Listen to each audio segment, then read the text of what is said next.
If you're an avid follower of the news, then maybe this term would be a little familiar to you. I'm sure you're acquainted with the word whistleblower, right? It's not every day when a whistleblower would step forward and break the news, but when they do, they result in some major headlines for the press. It's no secret that big corporations and powerful governments are hiding secrets from the public. That's why when a whistleblower comes out and exposes any of their secrets, everything becomes chaos. The news media flips their lid to use as much of the materials as possible for their headlines, the ones whose secrets got exposed are in complete damage control mode, and the whistleblower themselves now has a major target on their back and have to survive before they can get, at worst, potentially killed. Even in recent years, there have been some prominent examples, like Edward Snowden calling out the National Security Agency, Susan Fowler where she expressed her treatment at Uber that gave the company a serious blow, and the one who exposed Donald Trump's scandalous Ukraine call that resulted him in being impeached. It is very common to feel like that these stories would feel very overwhelming whenever they would occur, as they would cause major domino effects that would take months, maybe even years of coverage to go and expose more and more of what's been happening behind closed doors with these powerful entities that are not just immoral, but even full-on illegal, where they would try to cover everything up with their billions of dollars. But even when all that is happening, I would like to go and ask one question. Whenever these stories would go and occur, did you ever take a moment to ever think about what's been happening with the life of the whistleblower during these events? Well, in case you want to know, then there is one way that you could figure out what it is like, at least an example of it, and that is The Insider. Released in 1999 and starring Al Pacino and Russell Crowe, the movie is often considered to be the crowning achievement of filmmaker Michael Mann. While it may have been a box office flop, it makes up for it with the critical praise it received at the time and the numerous of award nominations, like 6 at the Golden Globes and 7 at the Oscars, including Best Picture, Best Director, Best Adapted Screenplay, and Best Actor for Crowe. But going back on the whole whistleblower thing, the movie is based on a Vanity Fair article called The Man Who Knew Too Much by Mary Brenner, which told the true events of Jeffrey Wigand fighting against the tobacco company he used to work at, Brown & Williamson, to expose that the rumors of enhancing their nicotine to be more addictive are actually true. However, I would like to mention that the movie itself isn't fully accurate to what happened in real life. In fact, when the movie was over, it had to pretty much say, okay, maybe not all of that actually happened, and we may exaggerate it a few bits, but you do get the idea of the story. They are going to look under every rock, dig up every flaw, every mistake you've ever made. They are going to distort and exaggerate everything you've ever done, man. Don't you understand? What a shocker, a Hollywood movie turns out to not be fully accurate to the real events that it's adapting. Oh my god.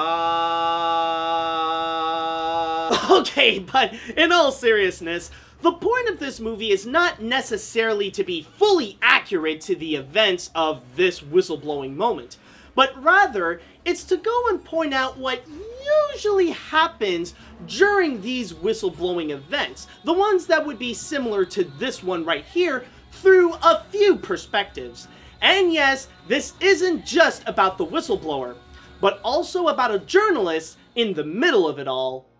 On one side, there's Jeffrey Wigand, an executive who was let go from his job at Brown & Williamson who knew the very dark secret about the entire tobacco industry. And because of this knowledge, the company now sees him as a prime target to look out for to ensure the secret stays hidden. On the other, there is Lowell Bergman, a producer at 60 Minutes whose passion for journalism fuels him to tell the report of a lifetime and tries everything he can to let Wigand's voice be heard on national television, even if it means fighting against his own bosses at CBS. In a way, it's a story about fighting against the giants, how two small individuals have the key to exposing the shady practices of not just one company, but an entire multi-billion-dollar industry. The way they tell this is a lot more character-driven, as it also showcases how the fight completely impacted their lives, especially Wygant, as things always seem to go downhill for him since he was let go from the company.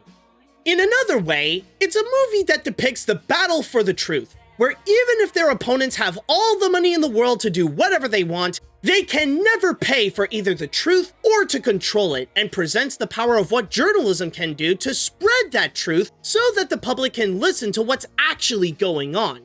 What's great about this movie is how the writing and the directing is on point to present the multiple ways of how whistleblowing can make quite an impact, whether it be personal in Jeff's life or in business like at CBS. Considering how Jeff and Lowell are facing against what's basically the biggest drug cartel in the world, there's no holding back in the possible consequences for everyone, where not just jobs, but even lives can be at stake, filled with very difficult decisions that will always include some hard pros and cons. It's a movie that doesn't hold back on everything that could happen when a hidden truth could get leaked, and Michael Mann made sure to both discuss them all and execute them all in a more human perspective that audiences could understand emotionally, on top of presenting them with some impressive cinematography that can immerse the viewers into being a part of the whole ordeal.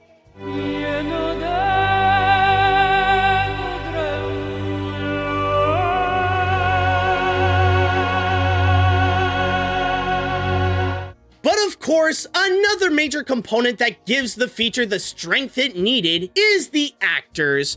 There is a lot of great performances, like from Christopher Plummer, Philip Baker Hall, and Diane Venora. But this is the kind of movie where the marketing is entirely correct. You have to see this for Al Pacino and Russell Crowe. Al Pacino as Bergman really brought out his charisma and energy to portray a man who won't take no for an answer and stands as the allegory of what journalism is about, even when calling out the bullcrap within his own team. And Jeffrey Wygant, who's out on a limb, does he go on television and tell the truth? Yes. Is it newsworthy? Yes. Are we gonna air it? Of course not. And then there's Russell Crowe as Jeffrey Wygant. Now, I understand that some people like to have fun with how some of Russell's performances can be goofy, like his monotone emotion, and the expression on his face is always stuck to looking like he just found out his goldfish died. But some may forget that he can be a solid actor, and this is one of those times. Sure, there are moments when you see Russell Crowe having his Russell Crowe-isms, but they are being taken advantage here. It works to portray Wygant as what Bergman said best, Ordinary people under extraordinary pressure, Mike. Ever since Brown and Williamson dropped him, he always has to face some of the most difficult decisions of his life in order to save not just himself, but also his family from any harm, bringing him down to this downward spiral and always unsure of himself if being the whistleblower of the tobacco industry was even worth it. With everything on the line, Crowe carries out the emotional aspect of the feature to present how being a whistleblower can affect someone's life, and the kind of psychological damage it can do to everyone around him. Whoa, what are you talking about? Someone put a bullet in my mailbox. Jeff, call the FBI. Right away. They do this with impunity. Jeff. They get to go home at night. What does it cost these people to do this to us? Nothing. My girl is crying. I do have to give it credit. This is a very well-crafted movie. Not only is it all well done, and a lot of people have clearly put in a great amount of effort into it, but it also contains a very powerful commentary that not many people talk about. How crooked governments and big companies like Brown and Williamson are so corrupted that they think that they can do whatever they want and get away with whatever they want with the billions of dollars that they own. This is a movie that truly has a lot of substance. However, there is one thing that's keeping me a little bit away from calling this a full-on amazing movie. Now, I just want to state though, and I might repeat this a little bit later, that this is one little criticism that maybe it's just me, and it may not reflect upon everyone. Like, feel free to disagree with me on this one, but if I do have to point out one little flaw with this feature, it's that, while well done, it is also really slow and really long. Like I said, this has some solid writing and great directing to pull this off and to present what it wants to say. But it really does take a lot of its time to get to the point. Believe me when I say that when it wants to show you everything that's been happening to Wygan and Bergman, it wants to show you everything from every phone call to every interaction. It does not want to leave one stone unturned regarding everything that occurred during this whistleblowing event.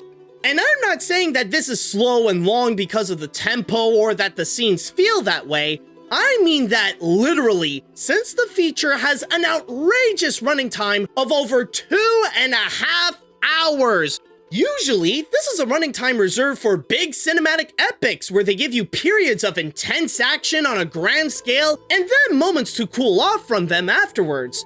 Here, however, it's all in the same low, down-to-earth tone where the most action that can happen is when two people shout at each other.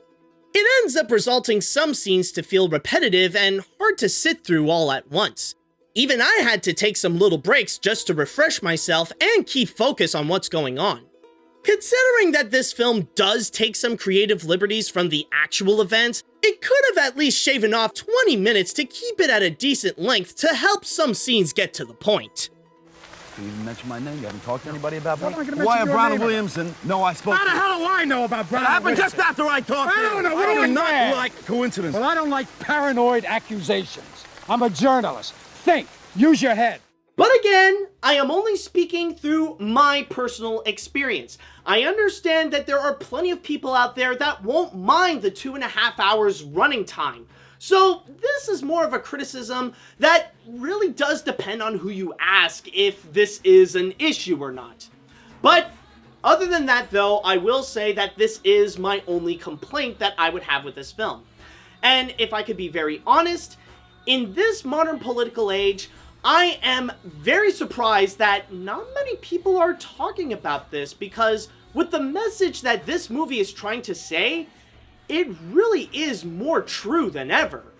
The Insider is a powerful drama that takes the events of the Brown and Williamson controversy and presents it as a commentary on the power and importance of journalism and the truth, along with highlighting how being a whistleblower can affect someone's life, especially when they try to call out one of the most powerful forces in the world. While it may be slow with its ridiculously long running time and is not entirely true to the real events, it still pulls through greatly with well-crafted filmmaking, a solid script, and actors that take advantage of what they got in order to deliver fantastic performances.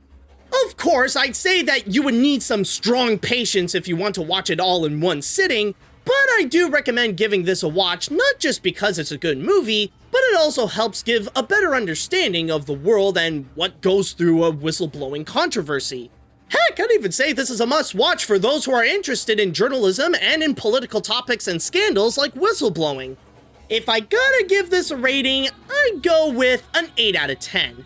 2.5 hours is a lot for a movie, but at least all that time is filled to tell a good story. There is a lot that can happen during these whistleblowing events.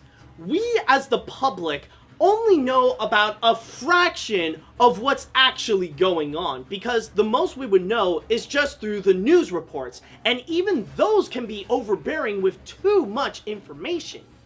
And yet, what the Insider does is that it frames us a good example of the things that don't get reported. Everything that would occur during the whistleblowing event that is outside of the news itself.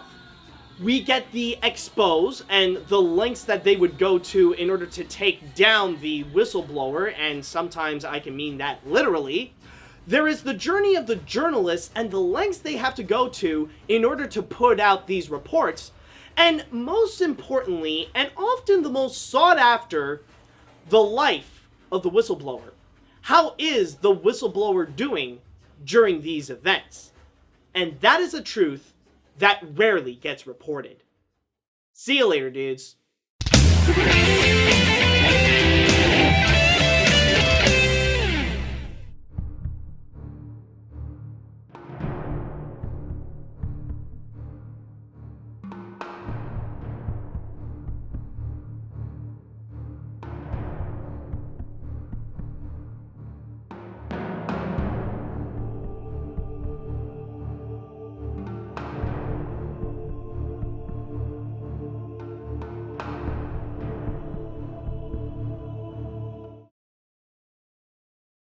What the hell do you expect? Grace and consistency?